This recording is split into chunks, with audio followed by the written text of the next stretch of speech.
అందరికీ నమస్కారం. నా పేరు ఎన్ శ్రీనివాస కార్తికేయ. నేను 6వ తరగతి అరవింద మోడల్ స్కూల్లో చదువుతున్నాను. ఇప్పుడు నేను ఒక కథ చెప్పబోతున్నాను. అనంతగిరి రాజ్యానికి రాజు శ్రీకాంతవర్మ. ఒకసారి ఆయన ముఖ్య సలహాదారు పదవికి ఖాళీ వచ్చింది. అందుకని ఆయన పోటీ పరీక్ష పెట్టారు. ఆ పరీక్షలో రాము అన్ని పరీక్షల్లో గెలిచాడు. చివరిగా రాముకి ఒక కఠిన పరీక్ష పెట్టారు. 3 బిందెల్ని ఏర్పాటు చేసి మొదటి బిందెలో సగం వరకు నింపితే మరుసటి రోజుకి మొత్తం నిండిపోవాలి అన్నారు.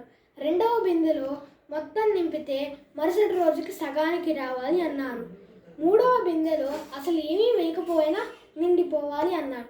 దీనికి రాము తెలివిగా ఆలోచించి మొదటి బిందెలో మల్లె మొగ్గలు వేశాడు. అవి మరుసటి రోజుకి విచ్చి బిందెంతా వ్యాపించాయి. రెండవ బిందెలో విచ్చిన మందార పూలు వేశాడు. అవి మరుసటి రోజుకి వాడిపోయి సగం దాకా చేరాయి. మూడవ బిందెలో కింద ఘాటైన అత్తరు పూశాడు. ఆ అత్తరు పరిమళం మొత్తం బిందెంతా వ్యాపించి ఆ బిందె నిండిపోయింది పరిమళంతో.